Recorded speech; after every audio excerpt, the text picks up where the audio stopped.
Hi, everybody. This is Chef Rick Moonen interviewing from my studio in Las Vegas. Here's where we get to dive into deep conversations with some of the original gangsters of cuisine. Name of the podcast is Ocean Raised. We're all globally connected by the oceans and the food cultures that it shares. And no one has traveled the world as much as my guest today, a really good friend, Susan Feniger. Born in Toledo, Ohio.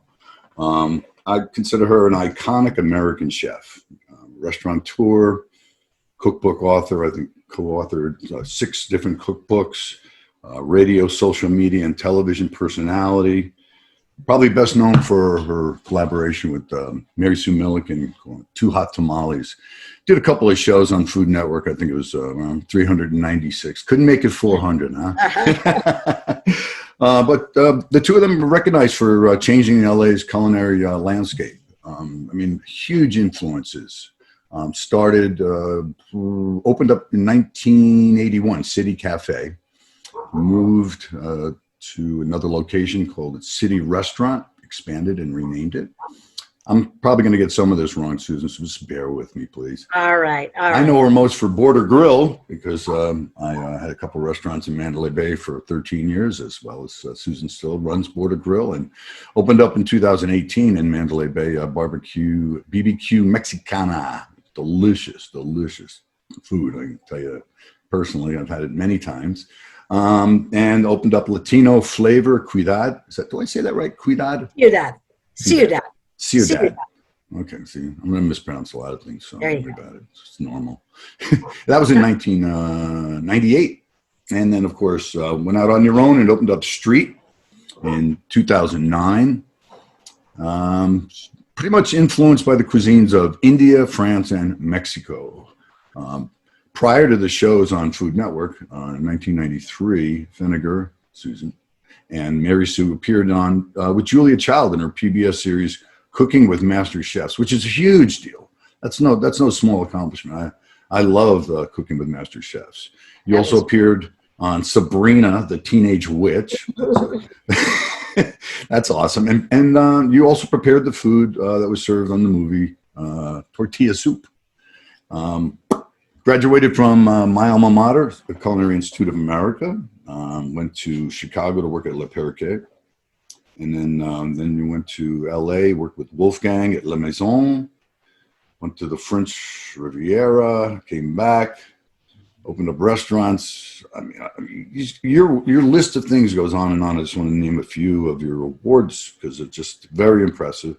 Obviously, James Beard Foundation Award winner, Lifetime Achievement Award by the California Restaurant Association. Active member of the community, boy. Let me tell you, you're just never ending.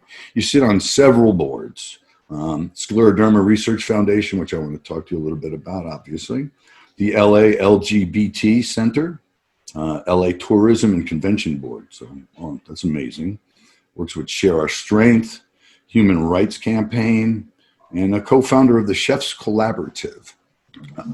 It goes on and on, Susan, but I just want to make sure that people understand who we're talking with. And this is what makes you an original gangster, Yeah.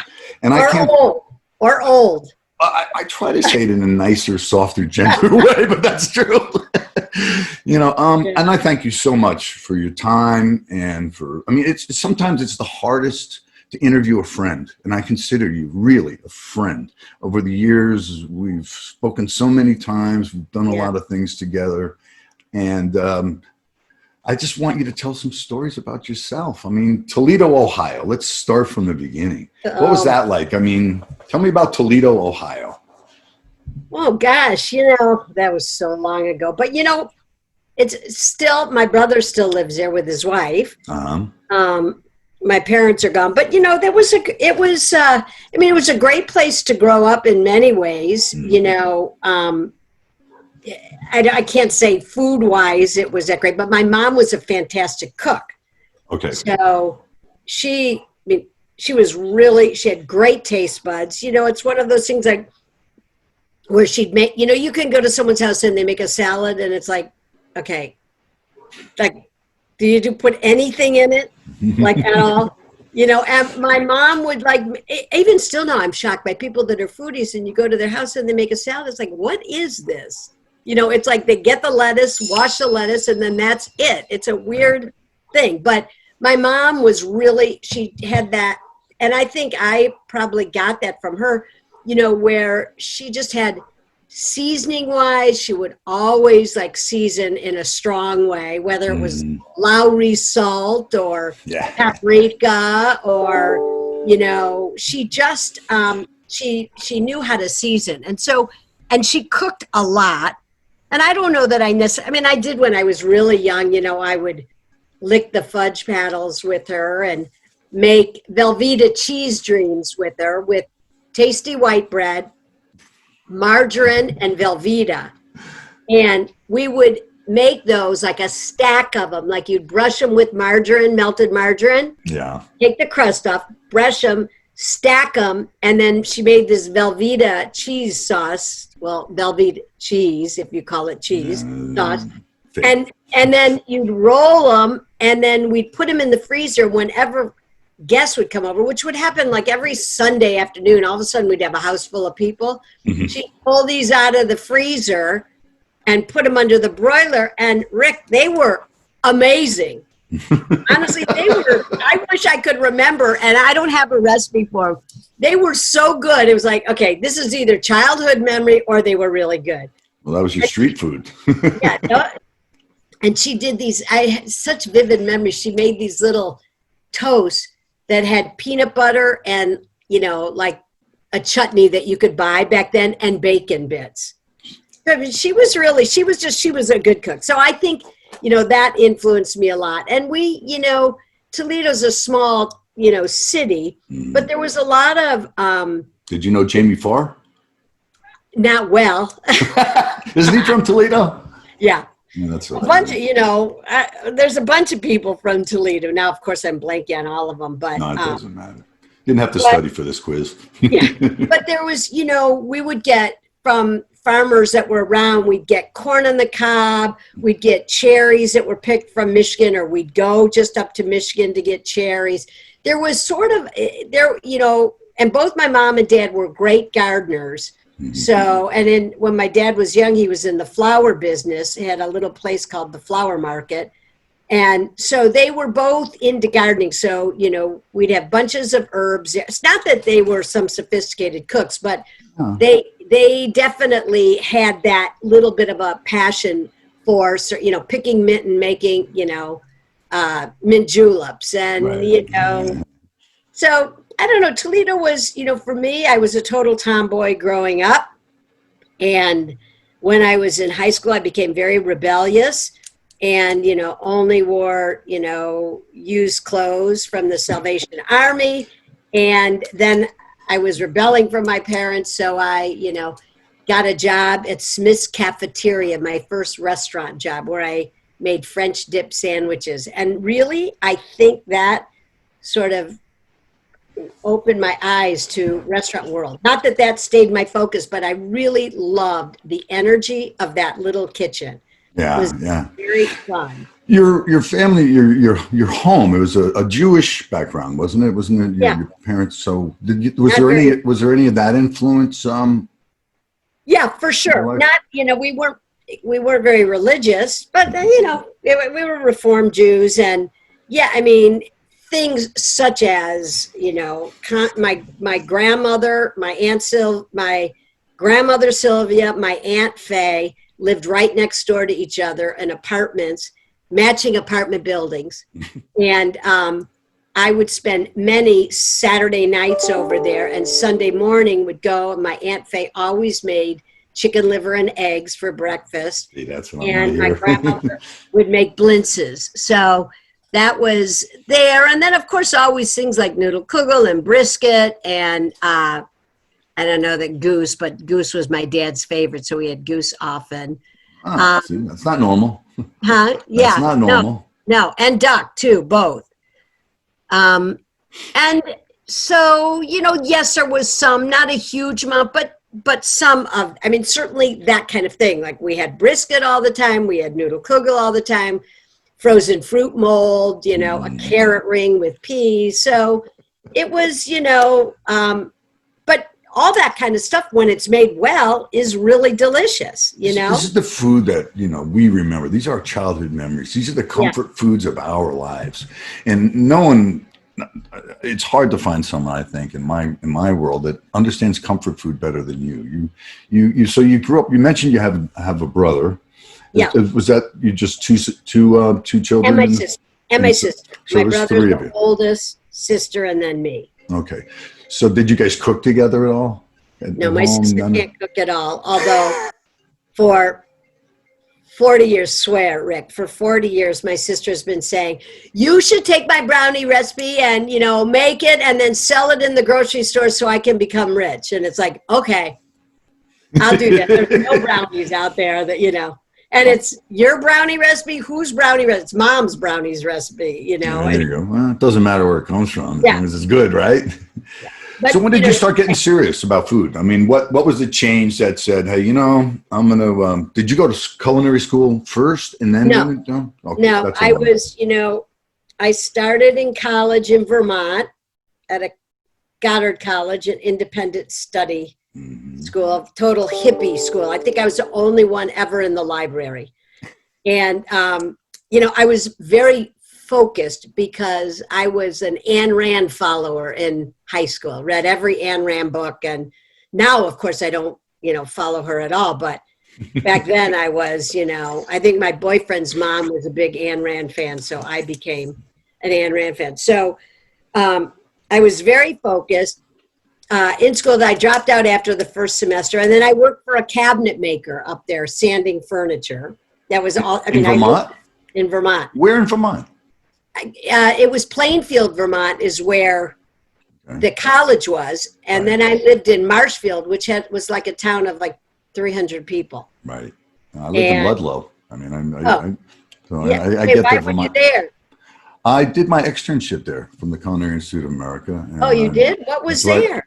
It was called the Winchester. It's an inn, you know, Chemo Mountain, ski resort, Vermont, you know, big, you know, very seasonal, you know, when the leaves changed, that was a big deal. And ski season and then mud season, nothing was happening. And so it was a great lifestyle, though. And you learned a lot, you know. I loved living up there. I loved it. I mean, I was only there like probably 2 years in total, but so I was working for this cabinet maker, and then my boyfriend, who's now, you know, many years later, married Susan husband. Yes.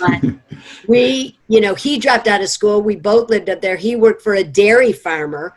And then one winter, because there was nothing else to do, and it was like 30 below zero at nighttime, we got canvas from Boston and read a book on how to make a teepee. And we sewed the canvas for making a teepee. And then the dairy farm he worked at were these two hippies, but they had a huge farm. Yeah. They let us cut the trees down during the winter, and we stripped the trees in the spring and then found a space on their property that was like the size of a football field surrounded by woods, and put our teepee up there and lived there for a few months. So you are rebellious. I love it. But it was a fabulous farm because they had huge gardens. So we had all sorts of amazing produce and berries out of there. And so that was, you know, that was that. Then, of course, after living a few months and, you know, in the freezing summer, even in Vermont, and although it was so gorgeous, we both decided to go back to school. I started back. I got into Pitzer out in, sorry, I think I lost you there for a sec. No, you're here. I see you. I started in school, and I was studying economics. This was still my Ayn Rand phase. Right. But I started school. But in order to be living with my boyfriend, my parents had, you know, basically disowned me. Wonderful. I got a job in the kitchen there. There you go. And so I was working breakfast, lunch, and dinner in the kitchen cafeteria when I started. And the guy who ran that kitchen, who I've been trying to locate now for years, he was from the Army, and Perry was his name. He was incredible. And I loved every part of that kitchen. I loved the working in the dish room after I made donuts for breakfast, and then, you know, cutting, you know, on a slicer, doing, you know, like 100 slices of ham, and then making, you know, hollandaise. Yeah, there you go. Exactly. Mandolin gun. And the pot washer was this woman whose name was Maggie, and she seemed like she was 90. She was probably 40. Mm-hmm. And she was very, very skinny, tattoos all over, and she always had a cigarette in her mouth. But I loved every part of the kitchen. And after, you know, and so that was how I made money. So this is the 70s, right? Yeah. Okay. And I worked there, and he at some point, and I was studying economics, and I, again, very focused. I had finished all my major requirements middle of my junior year. And the end of my sophomore year, he said to me, "Why are you studying economics? You should be going to culinary school." So I finished all my requirements the last of my junior year while I was still working in restaurants, and convinced my econ professor to let me do my last year of school as an independent study if I got into the Culinary Institute in New York. And I did. Huh. So I did my last year. What year was that? 70. God. I was 76. Yeah, it was 1976. I went to the CIA. We didn't know each other. Did we overlap? I think I was there before you, right? Maybe. I don't know. It was pretty new in Hyde Park. I think, let me think for a minute. You can count on your fingers. How old am I? I'm 64. So I'm 3 years older than you. Wow. More mature. That's for sure. I don't know. It was earlier than that. I think maybe it was, I should know. I don't know. 70 something. So yeah, I mean, I, you know, went to the CIA and loved it. I worked, you know, from this time I started, I didn't live on campus. I lived off campus. And I lived on an apple farm in Highland, okay. Right across the river. Okay. And lived on an apple farm, and the landlord, the people who lived in the farmhouse, they were Italian and fabulous cooks. So I cooked with them every weekend. I cooked with them, and I worked the whole time I was in school. Me too. Yeah. I worked at Gadaletto's Fish Market in Poughkeepsie, flaying fish after classes for like 6 hours. And I worked there. It was amazing. I would get there at like 2 in the afternoon and work till 7:30 at night, scaling and filleting fish. Come home on the porch of my apple farm, take all my clothes off because I was filled with fish scales everywhere. And I did that. And twice a week at like midnight, I would go with the Gadalettos to New York to the fish market, down at South Street Seaport, right down there. Yeah, the Fulton Market. Yeah, Fulton Market. And then come back and then go to class at 7 a.m. and then go to work after that twice a week. And that was amazing experience. And then I ended up at Harold's. And then after I quit there, I went to Harold's, which was in Brewster, New York, a small little French restaurant where I learned a ton. I was the person that had to go out to the trout pond, catch the trout, and knock them over the head to do au bleu. Au bleu, yeah. And then I worked at a place. Then after I was there for probably 8 months, and then I decided to work at this place in, I can't remember the town, but it was a little restaurant. 2 owners, they were so disorganized. I remember after like a month, I thought, I can never work here. These guys will never make it. And then about a year later, they opened the Quilted Giraffe in New York. Oh, Barry Wine. Yeah. Wait, he was a lawyer back then. Yeah. And they were so disorganized. You could not believe that. What was the name of that place? Was it Quilted Giraffe back then? No, I can't remember. No, he was at the Dupuy Canal House. Well, they had a place in, I can't remember. I can't either. I know where you're talking about. It's upstate New York. Yeah, it was on that side of the river of Highland, but a little bit up. That's right. So, I worked the whole time I was there. So I had great experience there. Walter Schreier, remember him, the pastry chef? He's one of the best pastry. for the presidents of the United States. This guy was amazing. He worked part-time as the pastry chef over at Harold's. So I got to, and I always, same thing. I worked early on weekends. I'd go in there like at 7 a.m., work for free until 2, and then start my shift. And Walter was the pastry chef, Walter was amazing. I mean, the thing I remember most about Walter Schreier is he never answered a question directly. If you asked him, I am having a problem with my cake. My cake keeps coming out dry. So he'd like, so what do you think the solution is? Like, I want it from you, chef. And he'd be like, so you have to add eggs. Would you add more egg whites or egg yolks? You think, egg yolks, right? Because that makes sense because it's got more fat in it. And he goes, if you hard boil an egg, what part is the most lubricating in your mouth? The egg white or the egg yolk? Oh, the egg white. Add more egg whites. He would create a method of thinking so that it would answer many more issues that you would encounter further on in your life. And I loved going to the CIA. When I went in there, I didn't know what a shallot was. I never heard of a hollandaise sauce. I mean, everything that I was being exposed to at the CIA. And by the way, I went in 74, graduated in 76. So I can't believe we didn't know each other. Anywho's, doesn't matter. But influences, you've got many influences from small restaurants, different places, 90-year-old dishwashers in Vermont, and filleting fish and scaling all over yourself. So, you know about seafood, so we can talk a little bit about it. But I just want to hear from your perspective. But in your life, who is the biggest influence on you? Gosh, there were so many. I don't hear my dog barking, so that's probably a bad sign. Well, gosh, I have to say more. I mean, the guy I worked for, the chef I worked for in Kansas City after the Culinary, Gus Reedy, was Swiss, and he was a horrible businessman, but an amazing chef, hands-on chef, built his own, lobster tank, built his own wine room.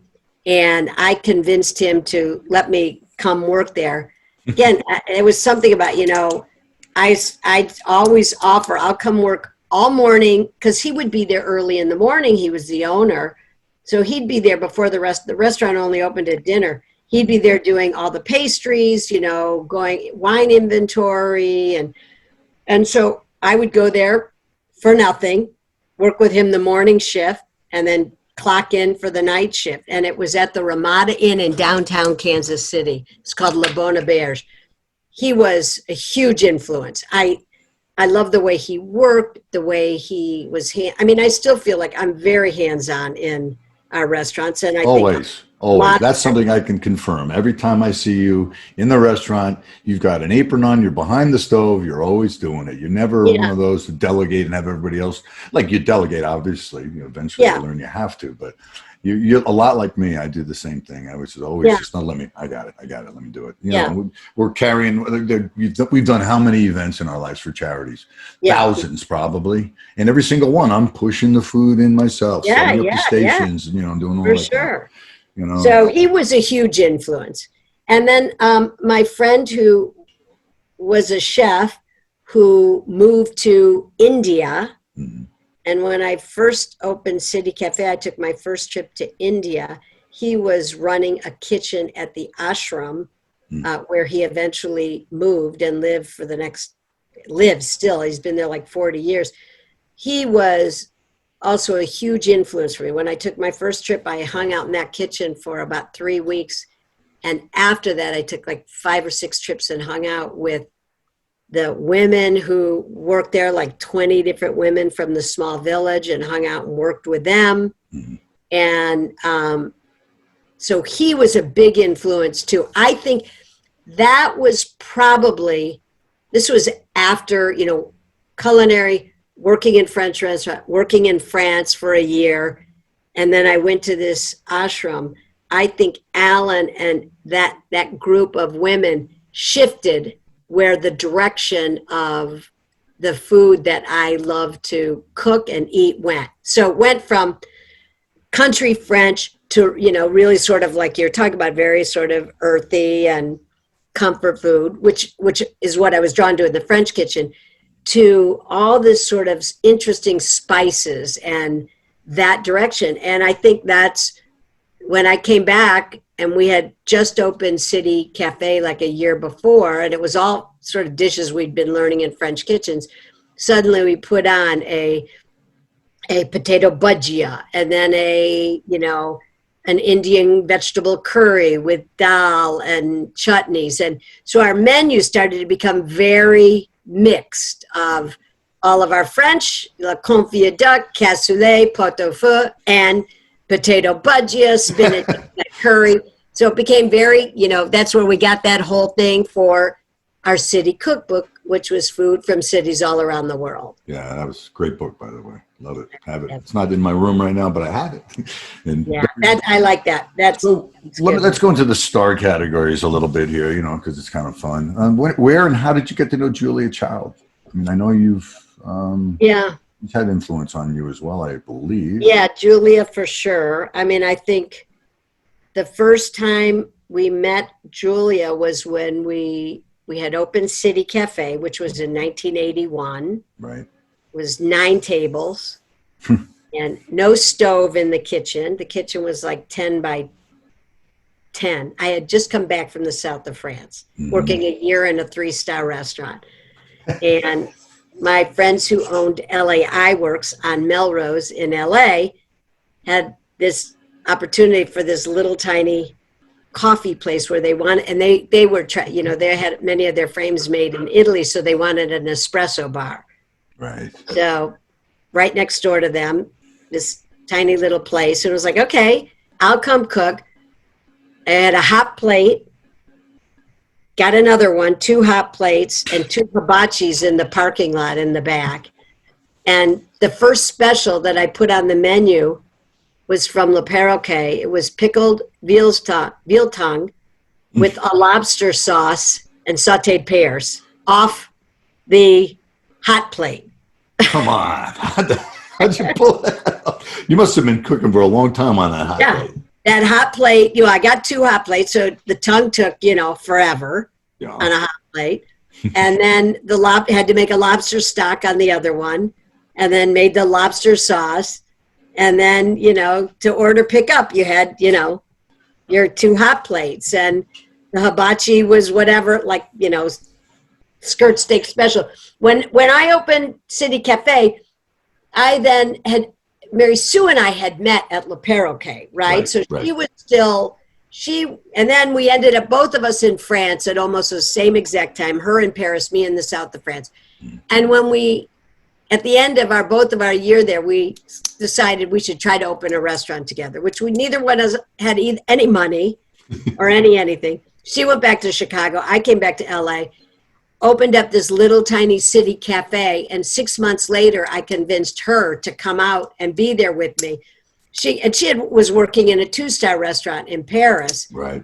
So it was like, she came out to visit. It was like, you've got no stove, you've got 2 hibachis, and I'm going to come out here. Said, I'll put a stove in if you come out. So, oh, there you go. That was the draw. And the bathroom was in the kitchen. So anytime a movie star was in our tiny little 9-table restaurant, we'd tell the one waiter, who I think was a heroin addict, but she was good. We'd say, give them a lot of water so they come into the through the kitchen. And one day we had one double door refrigerator. I was on the floor cleaning it out, and the double door refrigerator is right in front of the bathroom. We had put one stove in, one 6-burner stove. And all of a sudden we hear Julia's voice.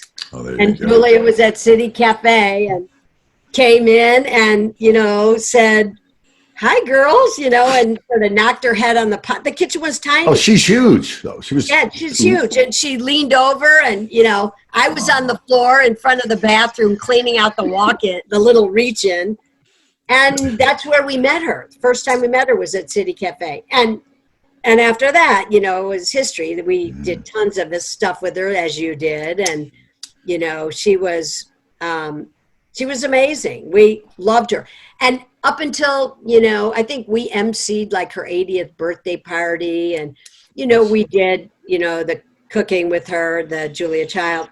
What was the name of the show? I forget. Cooking with Master Chefs. Master Chefs. And she was just, you know, she for sure was a role model. I loved her all the time while we were doing that. She, you know, we would film all day. We were doing it at Mary Sue's house, and they were living. Now, at this point, Mary Sue I introduced her to my ex, right. Josh. Mm-hmm. They got together and they were living in an old pool club in, you know, down in LA, and not a great part of LA at that time. And that's where we shot with Julia. And we would get up at 5 a.m. We'd shoot all day. At our lunch break, she'd throw the ball to the, you know, dogs, and then we'd shoot until like 5.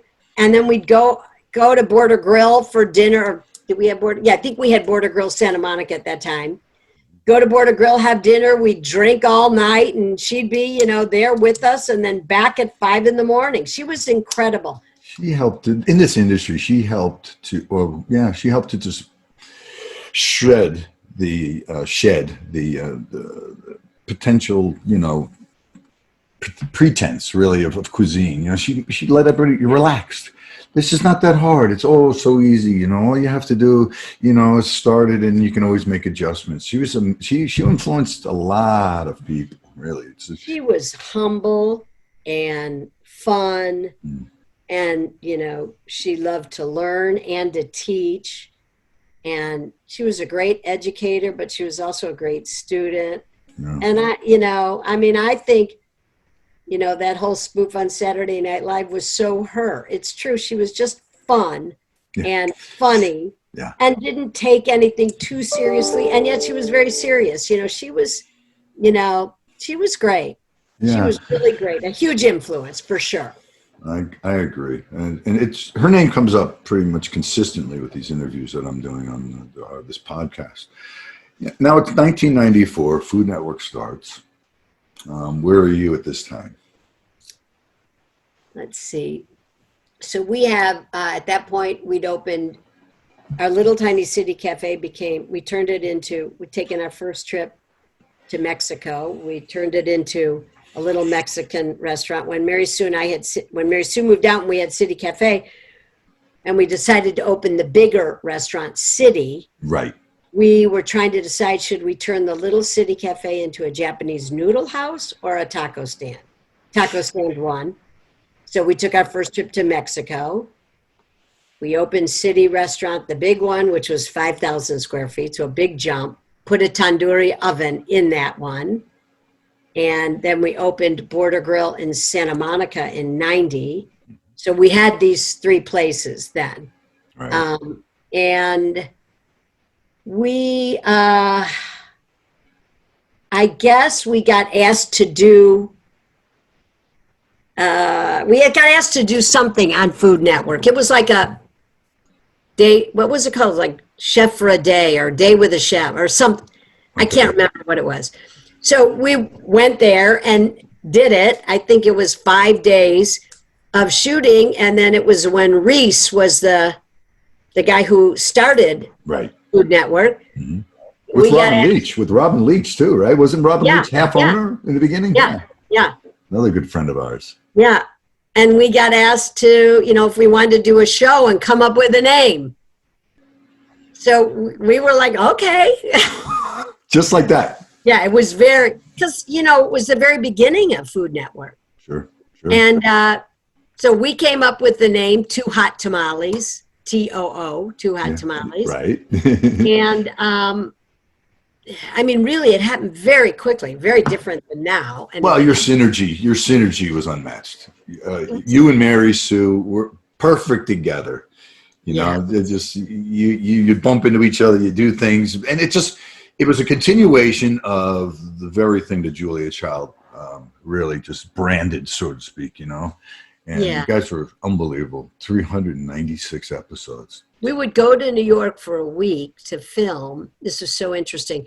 We would get there, let's say Sunday night, Monday morning, we'd go in like at 6, get makeup. First time I ever wore makeup. Hippie. It was unbelievable. So went in, get makeup. We'd film 6 shows a day. We'd be done by 6 o'clock at night. And Mary Sue and I were like, woohoo, we're like on vacation. And we'd have like every night to go out in New York. It was like, and it was so, we stayed at the Paramount Hotel, which was like 4 blocks from where they shot Food Network, on the 6th floor at 6th and like 56 or 46 or something. It wasn't the one it was one that the original one was like one of the most dangerous areas in New York, it seemed at the time. It was on the west side. Yeah.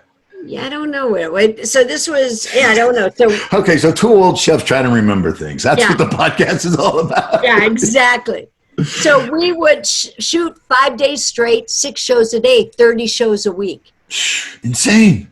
And we were like, this is like being on vacation compared to, our restaurants. So we were loving it.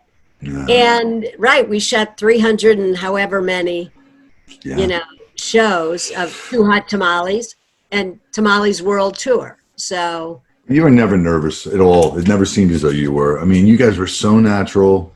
The food was you always wanted to, reach into your television set and taste it. It was terrific. It was perfect. It's so funny how, it's just timing and being in the right place. And yeah. I mean, you probably didn't want to be on your knees and cleaning out a walk-in when you first met Julia Child, but it didn't matter. It didn't matter. Yeah. I had worked in dish rooms and loved dish rooms. So that it was such a natural thing. And even still now, Rick, I think a year and a half ago, 2 years ago, or maybe it was 3 years ago. I don't know what it was, but we had just hired our VP of operations, and he was on. We had a busy lunch at Ciudad downtown, and our dishwasher was buried because we were always watching costs. So it'd be like only one dishwasher. Like, we don't need to, So he was buried. So I was back there, spraying the dishes before they went. And our Niall came by and he was like, what are you doing back there? I was like, what do you mean? I'm helping the dishwasher. You do what you gotta do.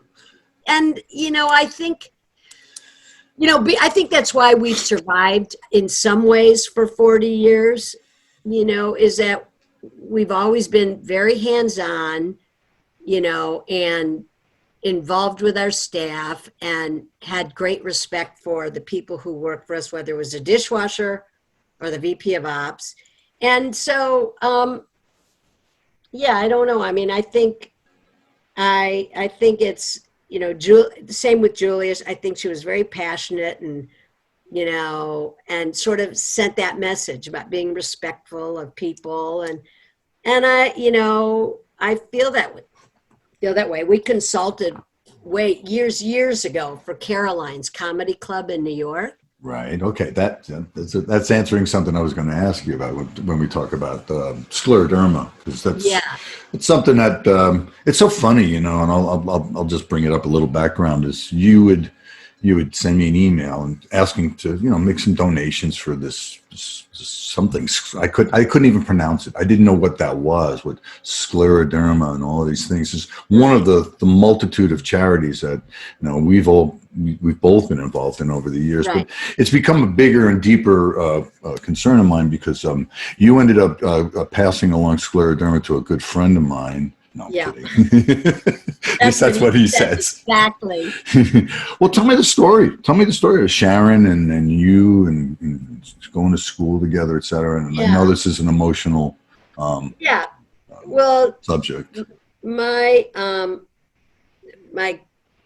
college friend, very close best friend, and we actually roommated with her and her boyfriend and me and my boyfriend, which didn't last that long. Right. Of us, all 4 of us living together. But she was like my best friend in college. Very, very smart. Her name was Sharon Monsky. And then, we finished college. She went on and went to graduate school at Stanford. And so we sort of stayed connected. She was an MBA and worked for McKinsey, a big management consulting. Sure. And she, after graduate school, she ended up getting this disease called scleroderma, and nobody had any idea. We had no idea what it was, nor did she. It took her a year and a half to get diagnosed. She went everywhere around the country. She went, Mayo Clinic, UC San Francisco, everywhere to try to figure out what this thing was. Eventually found out it was a disease called scleroderma, which is basically an overproduction of collagen, scar tissue, and it sort of suffocates the body. And she decided she wanted to start this organization, a foundation. She had to quit McKinsey. She started the Scleroderma Research Foundation, and her focus was, all I want this foundation to do is fund research so we can find a cure for scleroderma. There were a couple smaller, the Scleroderma Foundation, there were a couple other scleroderma, but very grassroots, and they were more patient support. And Sharon was, it's fine, that's important, but I want to focus on research. She was so smart, and many of her college roommates, people who she went to college with, friends, were on the board. She started this foundation on the board. I was on the board. And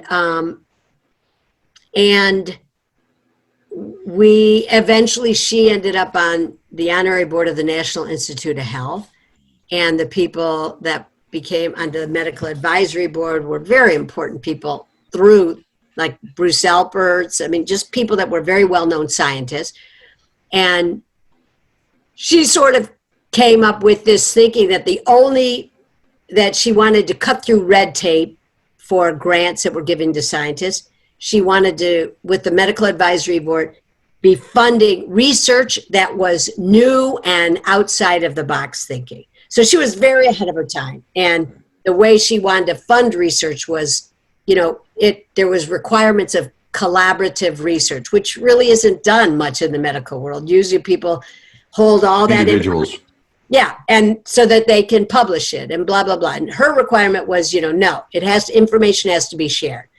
So symposiums together with scientists. So she was very ahead of her time. Anyway.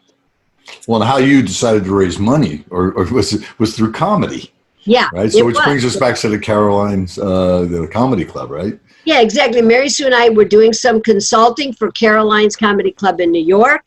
And we thought, when we were trying to come up with a way to raise money, we thought, comedy in the olden days in the King's Court, what they would do is after they ate a meal, they'd have the court jester come in to make everybody laugh because laughing helped with digestion. Right. And so we thought, let's do cool comedy, hot cuisine. Mm-hmm. So that's the name of this event we've done for, 35 years now or something. We've raised over $50 million awesome. For scleroderma research. And so Sharon and I started getting comedians, just her and I. When Robin Williams used to come in to eat at City, every time he'd come in, I just sent free food. I tried to call his manager. Of course, they said no, Robin will never do it.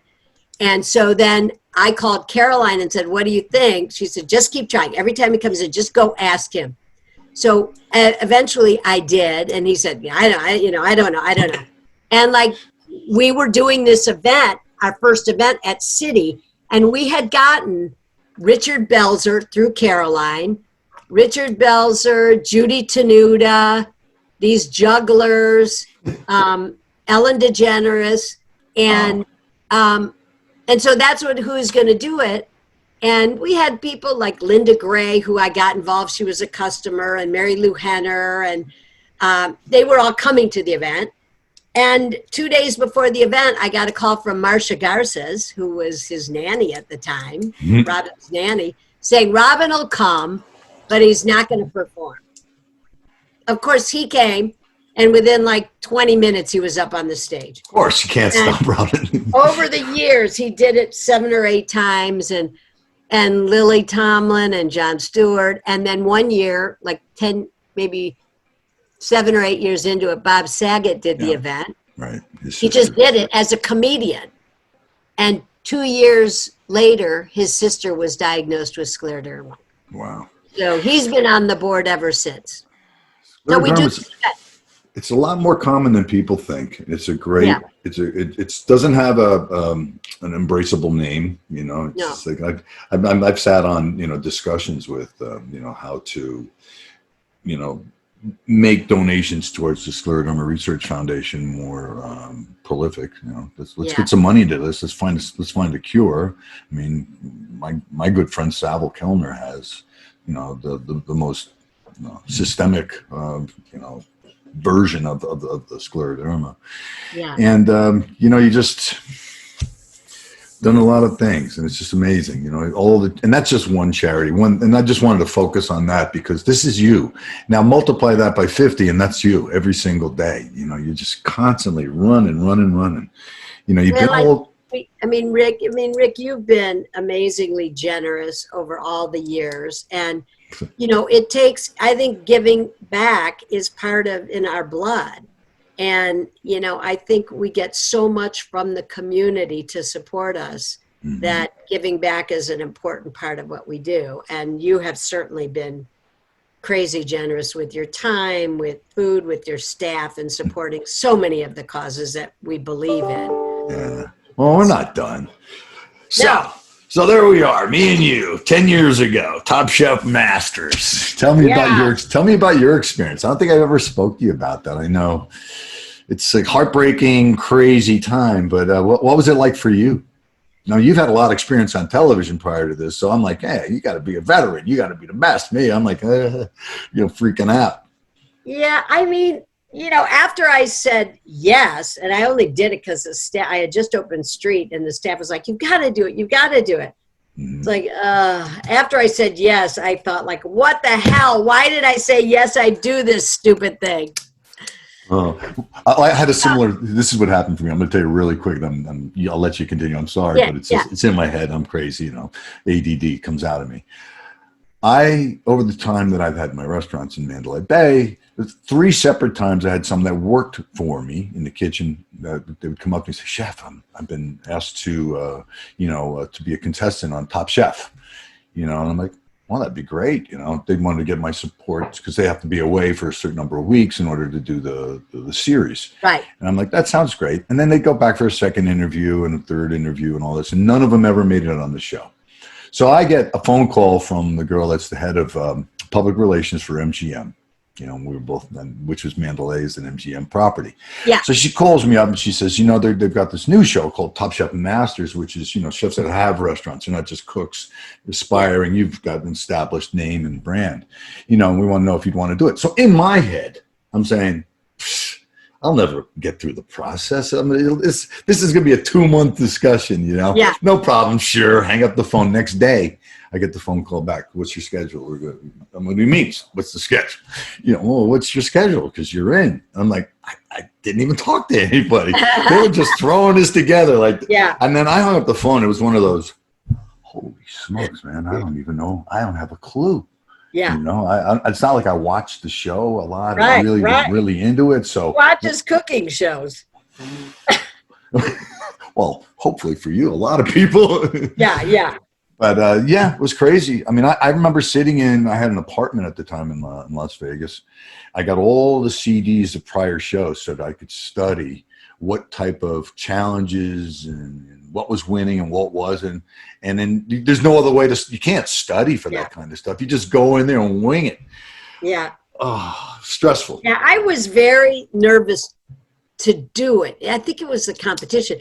Once I got there and it was just about cooking, then I don't know. I really didn't feel nervous. I just didn't want to lose in round 1. Right. Just don't let me lose in round 1. I'm fine if I lose round 2, but don't let me lose round 1. And it was fun because, Govan was on the first show, the first one Govan was in that first round. Right. And also, Jody Adams too, right? Jody was in there. She was there. Oh, man. Yeah. Well, you were the last standing female, as I remember. The last what? Yeah. Standing female chef. That was on the competition that year. And Tony Mantuano, who I'd never met. I love, Tony, I met, who I loved, and I'd never met him before. And I remember our first challenge, Tony and I got partnered together. I mean, I know nothing about the Italian kitchen, nothing. Right. And he knew nothing about the Southeast Asian or Mexican kitchen. Perfect match. Like, how are we going to do this? But, I think that was, the nicest part about it was, I think, the relationships that Agreed. got built there, Tony's a great friend of mine now. And Jonathan Waxman and Jody Adams, to get to know her. And these are like my idols, people I've read about and knew about. Even you, not even you as well. I mean, yeah, even you. Even you. But it was fun. I mean, I had a great time on it, and and it was great. I won a bunch of money for Scleroderma Research Foundation. Yeah. So, and I lost on like my most favorite dish and probably the most popular dish that any one of our restaurants has ever done. It was weird. Egg dish, yeah. With the coconut. With the coconut, you were stirring that thing for an hour, I think. I know, it was a stupid decision to make that, but I thought this is a no-brainer. Monday morning quarterback, easy to make decisions when it's all over, isn't it? Yeah. You've been all over the world. I mean, you've really traveled a lot. I mean, how many countries have you been in? Do you have any idea? Because we traveled to Spain together, remember? Yeah. Oh, David Burke, Tracy Desjardins, you, myself. Mary Sue was on the trip Mary as well. Sue. Who else was there? Chef from Arizona. Oh, this is horrible. Okay, let's stop talking like that, because you never know. We're gonna end up insulting somebody. Yeah. But what a blast! So much fun. Fabulous. San Sebastian. That was a fabulous trip. Swimming out to the float out there in San Sebastian with a statue overlooking everything, the arms outstretched. That was great trip. Cross country. Really eating, just for the first time, sort of eating that. The food from that part of the world was such an interesting mix of being almost Mediterranean feeling and, with that influence that you get from Spain. It was so different from the Mexican kitchen. It was really, way more similar to the Italian kitchen. Right. And did you speak fluent Spanish back then? I mean, no, I still don't. I mean, I speak kitchen Spanish. How about French? I, probably spoke more French because I took French in high school. Okay. All right. Yeah. So when I was in France, it was way more, it was way easier to understand. But then I get my French and Spanish mixed up. Now I speak both. Now I half speak both. Like, I know, I'd throw things together. So I in one sentence, I could be three different references to different languages, and just it's just gibberish. It's moonish. Exactly. Yeah. So you had some background in seafood. I mean, you started off way back scaling fish. What kind of fish were you filleting? Do you remember? Was it all flatfish? Well, no, a lot of whiting. Whiting. Wow. Not a. Well, I mean, the only time I'm whiting. It was a big Italian neighborhood up there. Right. And so a lot of whiting. God, I don't know. Rick, you would know from up there. What's up there that beats me? Trout. Yeah. I don't know, but I scaled a lot of fish. Well, I don't remember exactly, but I do remember whiting, because it's like, whiting? Well, it's so funny. Seafood in the United States, I remember, growing up, et cetera, we didn't have a lot of fish at home. My mom, I was brought up in a Catholic family. My mother was very religious. My father just couldn't care less. So every Friday we would have seafood. It would be a fish dinner because you weren't allowed to have meat. Right. So it'd be the menu would rotate between fish sticks, broiled salmon, and then the third week would probably be broiled swordfish steak with the skin still on it, and that would be about it, So, but cookbooks even back then, there wasn't any cuisine. It was all overcooked casseroles in the United States. It was overcooked fish. It was all just pummeled to death. And the only place that seafood really appeared on the better restaurant menus would be in the appetizer category. Not a lot in the entree. America wasn't embracing.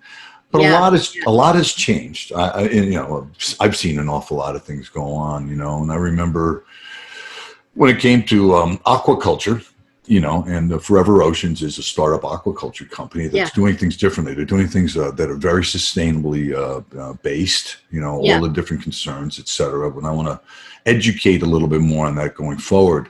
But, they also are taking species that are very interesting for chefs, people that are serious, like, amberjack. And they're going to be farming red snapper, and they're going to be farming grouper. You don't see that, those are the kind of fish that for me, and because, we're both kind of like, we care about our environment. We love our world, I don't want to get into politics because we don't have enough time. But the reality of it is, I see that. I'm in the middle of major fundraising right now for Georgia, but whatever. Okay. I knew that was going to come up. That's good. Good for you. I mean, I support you, actually. I always do. And that would do. But the changes in seafood. I remember a time when there was no way I wanted to get anything from a farm. Why would we? We were trained by everyone and all the influences of our lives, other than Velveeta perhaps, that we wanted things from the real sources. We wanted to go on. And even aquaculture has changed quite a bit. So what has been your experience in your career on that type of shift or dynamic? Is there anything that you can tell me?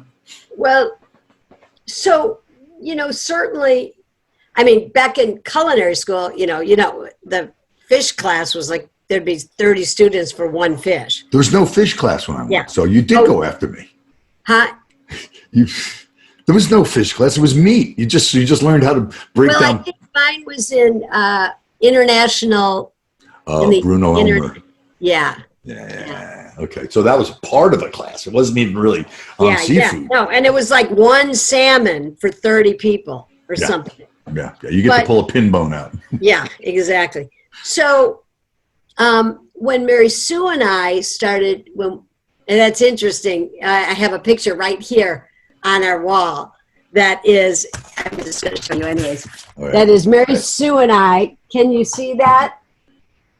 Oh, yeah. Man, what do you have there? Those look like amberjack. What is that? Yeah, well, it might be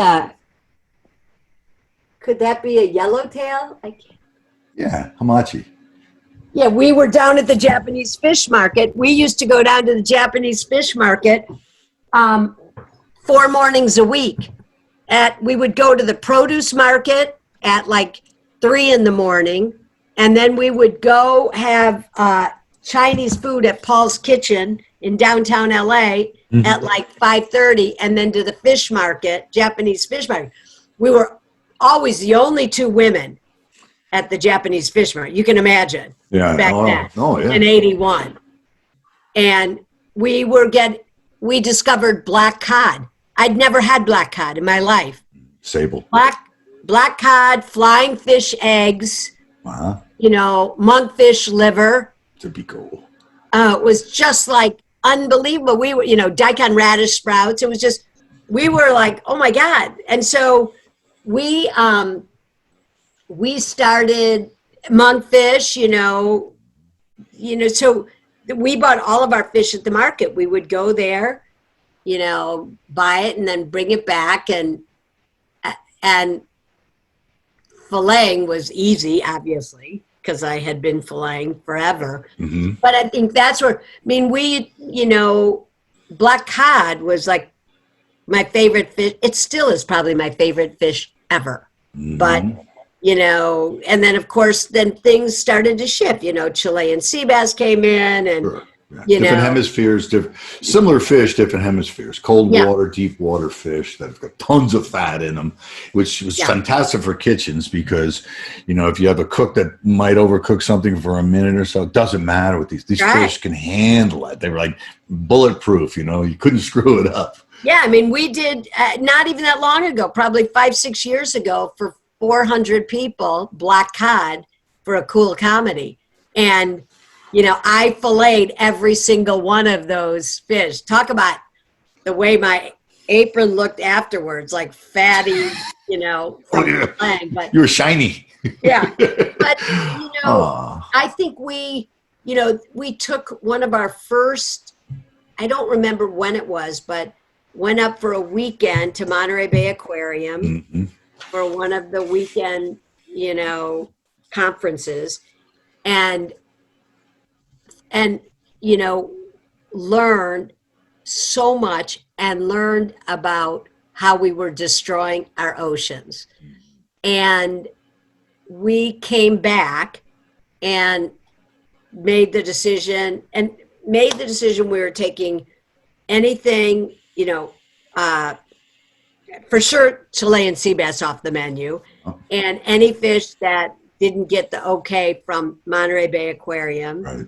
We took tuna off the menu at that, obviously, at some point with all the mercury. And, many of our chefs were freaked out because they were so used to working with fish that was being overfished. And so it was, and many of our chef friends continued to, as many of our chef friends continued and still continue. Yeah.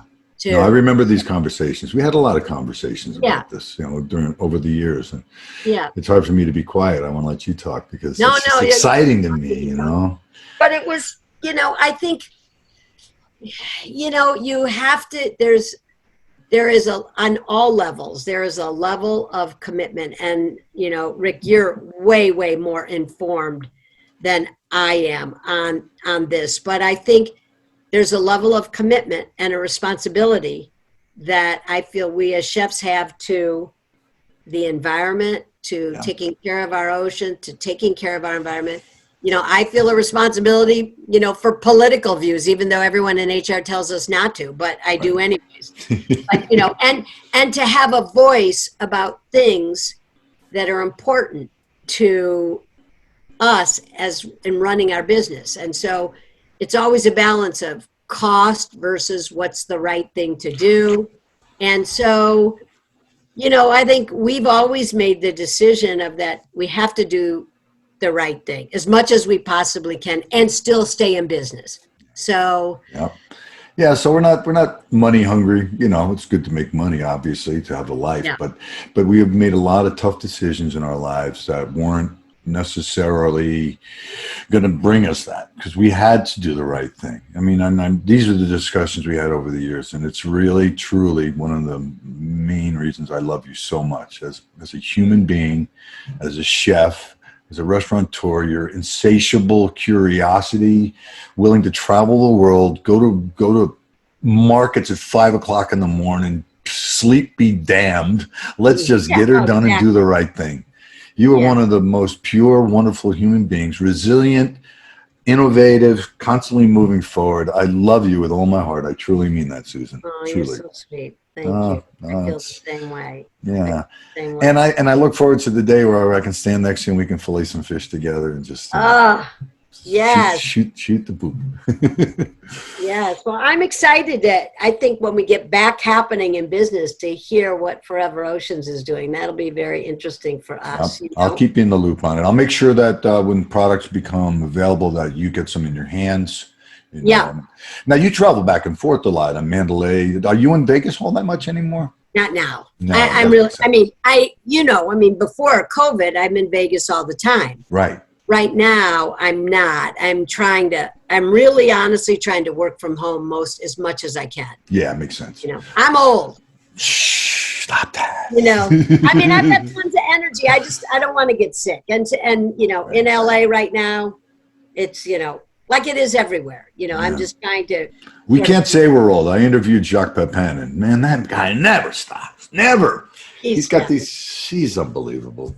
We have so many things to be fortunate of in our lives. You're certainly on the top of that list for me. And I look forward to the days where we can do stuff together again, Susan. And that's fantastic. I thank you for your time. I've sucked up an hour of your day. We've tried to do this so many times now. We've set this interview up. And our lives just go, woo, woo. So here we are. How easy it can be right now. It's crazy. Well, thank you so much. And I want to thank our listeners for listening to our podcast today. And Forever Oceans for their innovation and sustainability platform. Not just in that it's not, you know, another product that's going to come out. They're also very focused on nutrition, texture, the things that, you know, in our careers when we were introduced to new farm raised or aquaculture products, I'd say more than 50% of the time they were kind of boring. You know, now we got some exciting things that are more focused on feed and how that has an effect on flavor and nutrition, etc. So new stuff coming out. We're definitely going to keep you in the loop on it all. Yeah. Is there anything else you'd like to add before I say goodbye to you? No, I don't think so. I don't think so. You know, it's interesting, Rick, you know, even now, during these pretty miserable, difficult times for the restaurant business, you know, you see the community still giving back in a big way. I mean, we're doing, out of Border Girl Downtown Kitchen, we're doing about 8,000 meals a week for seniors and homeless.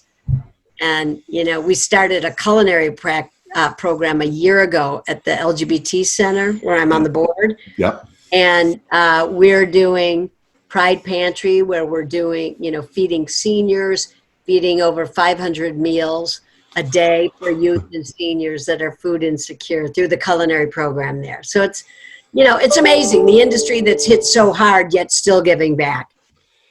I just watched recently. I love watching you on, you know, you did what was Instagram. You were doing a braised beef with pomegranates and all kinds of reds and stuff.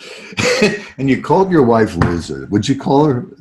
You said, "That's not being an idiot." You guys are great. It never ends. It never ends. You're just awesome. Keep it up. I'll talk to you soon. Thanks again, Susan. Have a great day. Mwah. Big kisses. All right. See you later. I'm going to get the phone. That's Liz's 97-year-old mom calling me. Okay. Say hello. Bye. Bye. foreveroceans.com